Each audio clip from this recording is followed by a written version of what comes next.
On June 24th, an individual was arrested after officers discovered red and blue lights hidden under the vehicle's visors, multiple police-style radios, a firearms magazine, IHS and CBP labeled documents, and copies of passports in an unmarked vehicle parked in a handicap space without a placard and in the 700 block of South Alameda Street.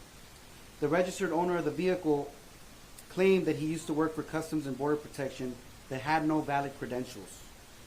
What this individual was doing with those items remains under investigation. But the presence of law enforcement style equipment without any verified authority raises serious concerns.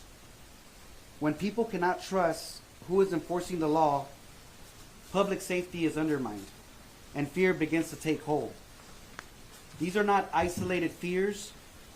Across the region, residents are reporting encounters with individuals claiming to be federal agents, driving tinted and unmarked vehicles, wearing plain clothes, and refusing to show identification. One recent incident prompted a resident to ask, who are these people? And frankly, the vests that they're wearing look a lot like they were ordered on Amazon.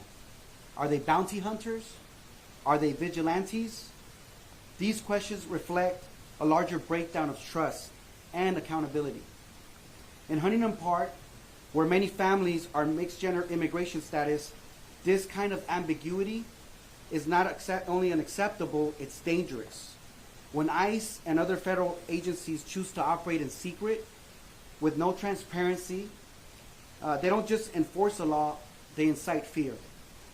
We cannot allow bad actors, whether they are rogue individuals or unauthorized impersonators, to exploit this confusion, to intimidate and extort our community. This is why on Wednesday night the City Council took decisive action and passed a resolution directing our police department to verify the identity of anyone claiming to be a federal immigration agent in our city. Let me be clear.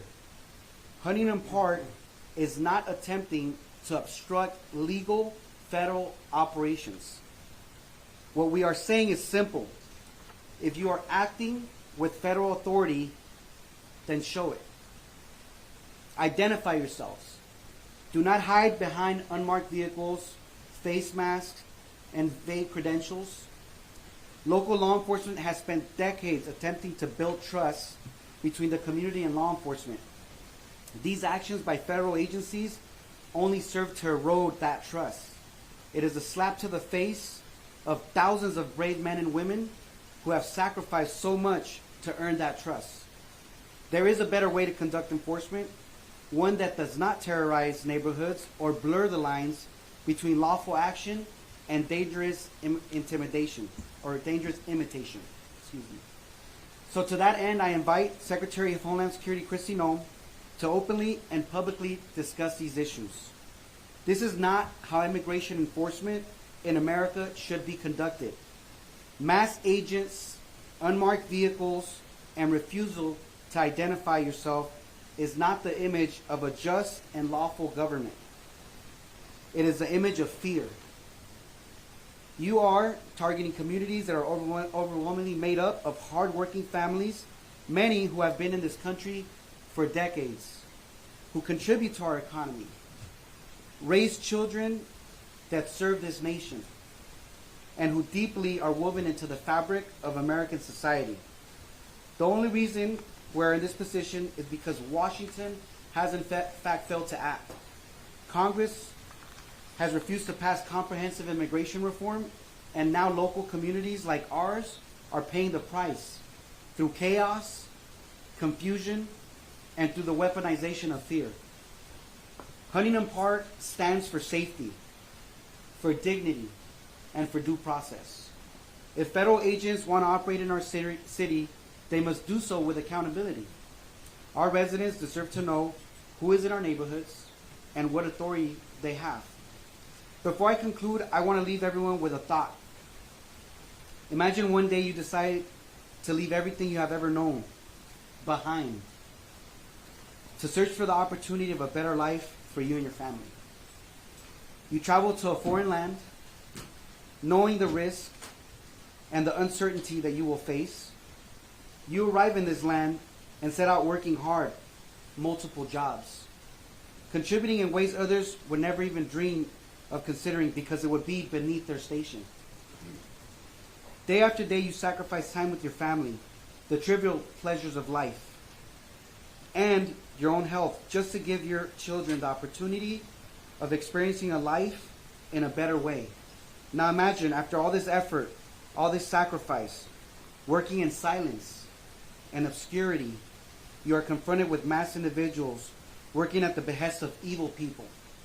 And no, I'm not referring to federal agents, but rather to impersonators that possibly have ties to organized crime. The same individuals that the president for years has claimed have invaded our country. These impersonators intimidate, kidnap, and extort our families, seeking to enrich themselves off the chaos that has been created. You live in fear, seeking help from anyone that will listen, but you can't cry for help. The very people that you would seek are also the ones that are seeking you, for nothing other than the fact that you are not one of them. Imagine a world like that, living in constant threat and fear.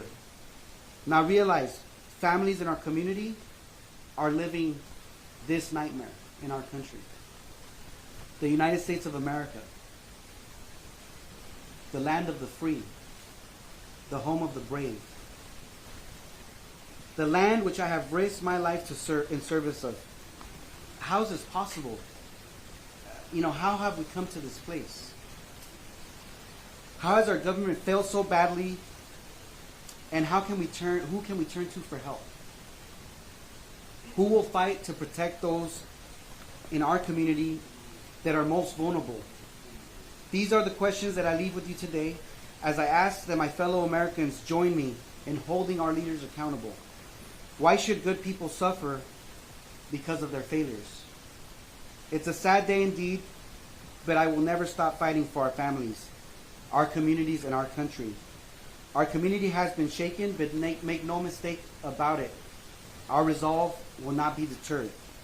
May God give us the strength to endure and overcome. God bless each and every one of you, and God bless the United States of America. Thank you.